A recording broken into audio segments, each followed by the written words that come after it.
Hello viewers, ఈరోజు మనతో పాటు menopause practitioner, laparoscopic surgeon, gynaecologist doctor Shilpa Bandari గారు ఉన్నారు. నమస్తే డాక్టర్ గారు. నమస్కారం అండి. సో డాక్టర్ గారు, చాలా మందికి తెలియదు, అసలు ఈ వర్డ్ చాలా కొత్తగా అనిపిస్తుంది, పెరి మెనోపాజ్. సో అసలు పెరి మెనోపాజ్ అంటే ఏంటి, దాని లక్షణాలు ఏంటి, అందరికీ తెలుసుకోవాలని ఉంటుంది. ఫస్ట్ ఆఫ్ ఆల్ అసలు పెరి మెనోపాజ్ అంటే ఏంటి, దాని గురించి ఎక్స్ప్లెయిన్ చేస్తారా? సో, మనకు తెలిసిందే మెనోపాజ్ అంటే పీరియడ్స్ ఆగిపోవడాన్ని మెనోపాజ్ అంటాము. సో, పెరిమెనోపాజ్ అనేది ఈ ట్రాన్సిషన్ ఫేజ్ అన్నమాట. మెన్స్ట్రువల్ సైకిల్ నుంచి మెనోపాజ్ వచ్చే ట్రాన్సిషన్ ఫేజ్. యూజువల్లీ 40 ఇయర్స్ అప్పుడు స్టార్ట్ అయ్యి 55 ఇయర్స్‌లో ఎండ్ అవుతుందన్నమాట. ఈ ట్రాన్సిషన్ ఫేజ్‌ని పెరిమెనోపాజ్ అని అంటారు.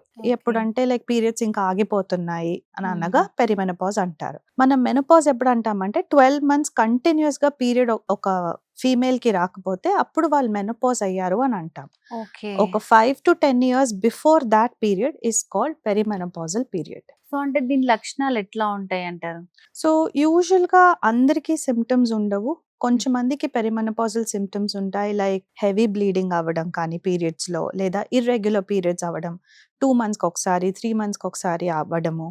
లేదా mood swings, night స్వెట్స్, improper sleep, bloating sensation, dry vagina, sex అని కోరిక తగ్గడము, లాస్ ఆఫ్ లిబిడో ఏదైతే అంటారో, ఇలాంటి లక్షణాలు ఉంటాయన్నమాట పెరిమెనోపాజల్ పీరియడ్‌లో. ఓకే.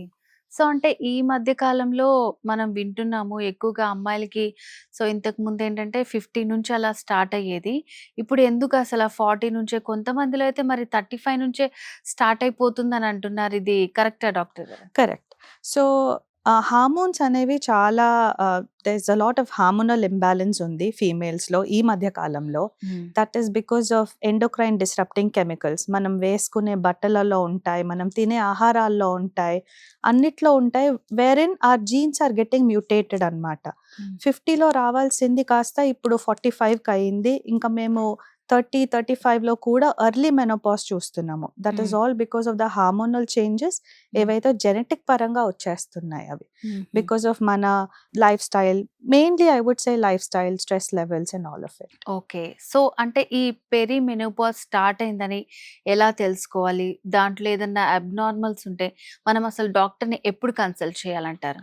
సో, యూజువల్‌గా మీ రెగ్యులర్ పీరియడ్స్ రెగ్యులర్‌గా ఉంటే దట్ మీన్స్ ఆ వుమన్ ఇస్ హెల్తీగా హెల్తీ. ఉన్నారు. యాహ్! ఓకే. ఎప్పుడైతే ఇర్రెగ్యులారిటీ వస్తుందో 2, 3 మంత్స్‌కి పీరియడ్ ఒకసారి, లేదా వచ్చినప్పుడు హెవీగా అవ్వడము, ఆ 1 day, second day, third day, లేదా ప్రొలాంగ్ 5 to 10 డేస్ అవ్వడం పీరియడ్, అలాంటప్పుడు, లేదా డ్రై వెజైనా, సెక్స్ చేసేటప్పుడు ఎక్కువగా నొప్పి, night sweats, mood swings, irritability, and చిన్న లక్షణం ఎలా అంటే చిన్నవి మర్చిపోవడం, ఓకే. మెమరీ లాస్, మెమరీ చిన్నయి. లాస్. ఫ్రిడ్జ్ దగ్గరికెళ్తాం, గుర్తురాదు ఏం తీసుకోవాలో.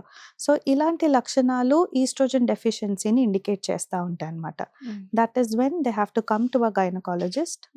హార్మోన్స్ ఒకసారి చెక్ చేసుకొని, వెల్ బీయింగ్ చెక్ చేసుకొని, ఎలాంటి ప్రికాషన్స్ తీసుకోవాలో చూసుకోవాలి. ఓకే. సో దానికి కూడా ఏదైనా కంటిన్యూషన్‌గా మనము మెడికేషన్ యూజ్ చేయటము అట్లాంటివి ఏమన్నా ఉంటాయా? నువ్వు యోగా చేసుకో, ఫిజికల్ యాక్టివిటీ ఉంటే చాలు, ఫుడ్ మంచిగా తీసుకుంటే సరిపోతుందని అంటుంటారు. సో దాంతో పాటు మెడికేషన్ కూడా ఇంపార్టెంటా? అందరికీ మెడికేషన్ అవసరం పడకపోవచ్చు. మీరన్నట్టు yoga, balance diet and sleep hygiene ఇవన్నీ important to maintain the stress levels and to postpone the hormonal imbalances. గుర్తుంచుకోవాల్సింది ఏంటంటే, మనం వాడుకలో ఈడీసీస్ ఉంటాయి కాబట్టి అది అన్‌అవాయిడబుల్ కాబట్టి, ఎప్పుడైతే లక్షణాలు కనిపిస్తాయో ఇలాంటివి, ఒకసారి వచ్చి చెక్ చేయించుకొని హార్మోన్స్, ఎవరైతే ఎర్లీగా మెనోపాజ్ అవుతున్నారో వాళ్ళకి అవసరం పడితే హార్మోన్స్ ఇస్తాము, లేదా కొన్ని సప్లిమెంట్స్ ఇస్తాము.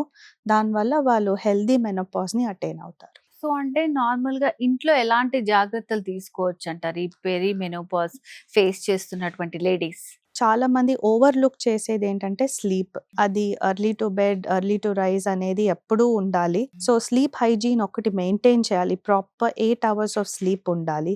బ్యాలెన్స్ డైట్ తినాలి. మళ్ళీ రెగ్యులర్ ఎక్సర్సైజ్ చేయాలి. ఆడవాళ్ళంటే వెయిట్స్‌కి దూరంగా ఉంటారు. బట్ ఈ మెనోపాజల్ పీరియడ్‌లో ఎక్కువగా చేయాల్సింది స్ట్రెంగ్త్ ట్రైనింగ్. అంటే బరువులెత్తడం. అప్పుడే మన కాల్షియం మెటబాలిజం బాగా ఉండి బోన్స్ కూడా హెల్తీగా ఉంటాయి. ఈ మెనోపాజ్ వల్ల బోన్స్ వీక్ కాకుండా ఉంటాయి. సో, స్ట్రెంగ్త్ ట్రైనింగ్ అనేది చాలా ఇంపార్టెంట్. అదే కాకుండా vitamin D supplements, calcium supplements ఎవరికైతే తక్కువగా ఉందో అవసరం పడే వాళ్ళకి ఇస్తాము. So that this menopause is very healthy for them. So అంటే ఇప్పుడు పెరిమెనోపాజ్ ఫేస్ చేస్తున్నటువంటి లేడీస్‌కి మీరిచ్చే అడ్వైస్ ఏంటి?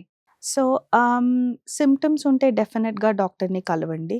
లేదు హెల్తీగా మెనోపాజ్ అవుతున్నారు అని అంటే బ్యాలెన్స్ డైట్ తీసుకోండి. ప్రోటీన్ రిచ్ డైట్ ఉండేలాగా, అందులో కాల్షియం, ఫైబర్ ఎక్కువగా ఉండేలాగా చూసుకొని తినండి డైట్.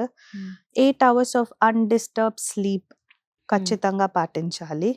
అండ్ సప్లిమెంట్స్ మీ B12, డి డెఫిషియన్సీస్ చూసుకొని అవసరమైన సప్లిమెంట్స్, కాల్షియం తీసుకోండి. రెగ్యులర్ ఎక్సర్సైజ్ మీరన్నట్టు yoga is very good, meditation is very good. These all will manage stress to an extent. మా తరపున strength training is recommended for women in perimenopausal period. And ఇవి తీసుకుంటే సరిపోతుంది ఇంట్లో. ఓకే. సో అంటే ఇప్పుడు మీరు ఇందాక చెప్పినట్టు ఈ పెరిమెనోపాజ్‌లో ఉన్న ఆడవాళ్ళలో ప్రతి ఒక్కరికి సేమ్ లక్షణాలు ఉండవు. సో అంటే రెగ్యులర్‌గా ఉండేది ఎలా ఉంటుంది? సో కొంచెం అబ్‌నార్మల్‌గా ఉండేది ఎలా ఉంటుంది? మనం ఎలా గుర్తించాలంటారు అసలు? రెగ్యులర్‌గా ఉండేది అంటే 2, 3 మంత్స్‌కి పీరియడ్ రావడము, అలా 4, 5 ఇయర్స్ అలానే ఇర్రెగ్యులర్‌గా వచ్చి ఆగిపోవడం ఈజ్ నార్మల్. బట్ మంత్‌లో 2 టైమ్స్ పీరియడ్ రావడము, పీరియడ్ వచ్చినప్పుడు 8 డేస్, 10 డేస్ ప్రొలాంగ్‌గా బ్లీడింగ్ అవ్వడము, లేదా increased mood swings, irritability, bloating ఉన్నప్పుడు, అస్సలు నిద్ర పట్టకపోవడం, ఇన్సామ్నియా అంటారు కదా! అలా అవ్వనప్పుడు, లేదా పెయిన్‌ఫుల్ ఇంటర్‌కోర్స్ ఉన్నప్పుడు, డిస్పరోనియా దేన్నైతే అంటామో అలాంటి ఉన్నప్పుడు ఇది అబ్నార్మల్ పెరిమెనోపాజల్ పీరియడ్. అలాంటప్పుడు కొంచెం డాక్టర్ అటెన్షన్ అవసరం and certain medication is recommended. Okay Shilpa garu. Perimenopause అంటే ఏంటి? ఆ స్టేజ్‌లో ఉన్న ఆడవాళ్ళు ఎలాంటి జాగ్రత్తలు తీసుకోవాలి? కొంచెం అబ్‌నార్మల్‌గా అనిపించినప్పుడు డాక్టర్‌ని ఎప్పుడు కన్సల్ట్ చేయాలని చాలా బాగా ఎక్స్‌ప్లెయిన్ చేశారు. Thank you so much. Thank you.